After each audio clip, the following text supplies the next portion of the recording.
Hello, my name is Martin Richards and welcome to the presentation of my conceptual design. The purpose of this presentation is to demonstrate the designer's potential and to raise funds to bring this item into production and to develop and deploy a more advanced version of the design.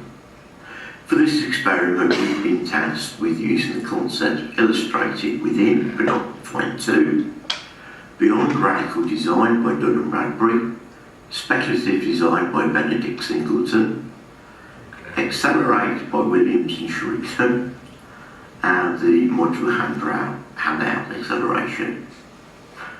The briefing in written form and as part of the discussions within the tutorial on the ideas behind conceptual design, we've looked at the work by Dun & Bradbury's CAM graph of the possible, preferable, plausible and probable in order to ground our work as something that could actually be built at some unspecified time in the future.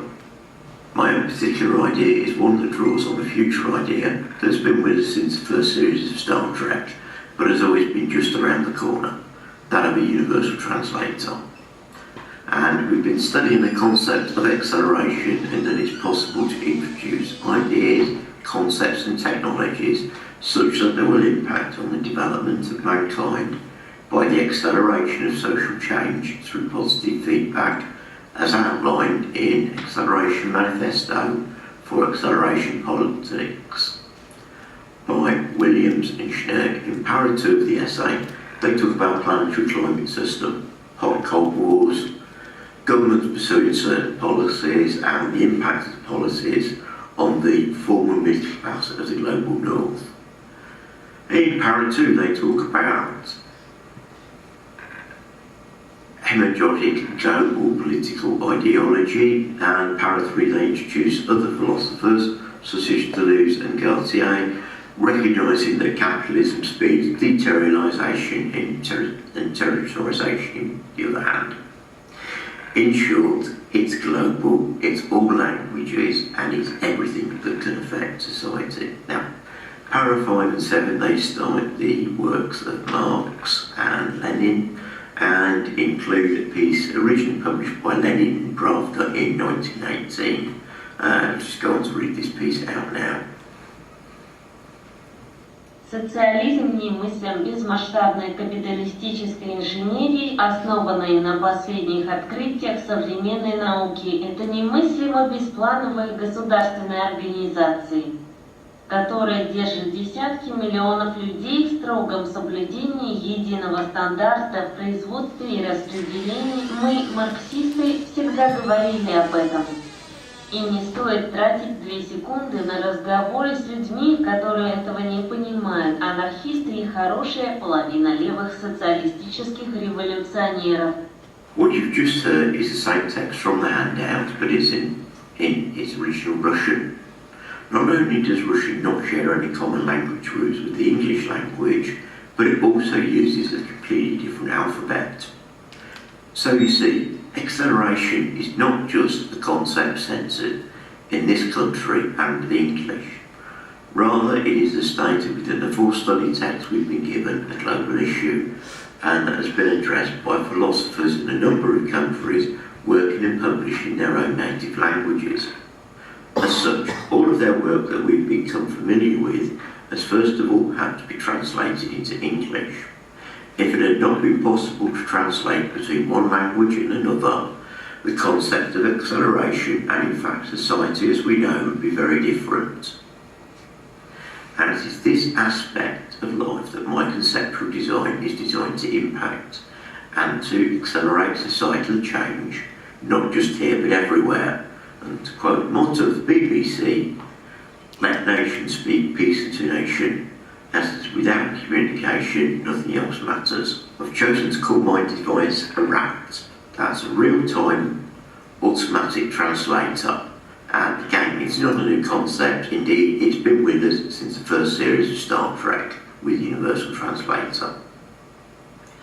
Whilst it's now possible to use translation features on desktop computers and limited translation functions on several handheld devices, The RAT is designed to work in a similar manner as the Universal Translator, in that all the user has to do is to talk into a wearable device, for that device to translate and then play the words spoken in the selected language.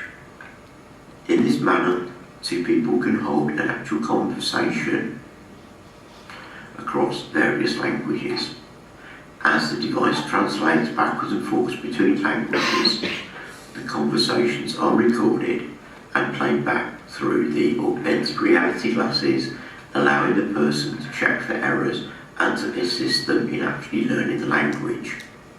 The ability to hold a conversation and to read text in real time across any language is a unique selling point with this conceptual design. In terms of technologies, this conceptual design is not far from removed from existing technologies and is composed of major components of existing PC software that runs on already existing hardware. What is new is the control software that glues it all together and the concept behind it. Headset. The headset contains not just the normal headphones and microphone arrangement, but it also contains contacts for the glasses. It also contains some very sophisticated noise cancellation software and digitisation processing that allows for the detection and separation processing of differently pitched voices so that a person can use sub-vocalisation.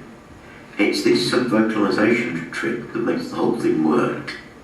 Now, when a person is talking normally, their voice is picked up by the microphone of the unit and it simply listens to that voice for commands without passing the rest to the processor. At the same time, microphones within the sides of the headset speakers are used for noise cancellation are instead used to pass the audio that's around you to the processor for translation and then are played back to the wearer in English. When the wearer switches their own tone of voice to that of sub-vocalisation, the headset recognises the change in the audio and it is passed to the processor and speaker. The unit takes the sub-audio and processes it to the required language and plays the speech in that language through the speaker. I will now demonstrate sub-vocalisation and the remainder of this presentation will now take place in English, although I will in actual fact be talking another language. Glasses. The glasses contain a camera and LED projection unit and is powered through the headset. The images from the camera are passed to the processor and speaker unit and are scanned into text in the same way as a desktop scanner. The text within the scan is then translated. The translated text is played in the headphones with a marker over the text in the glasses.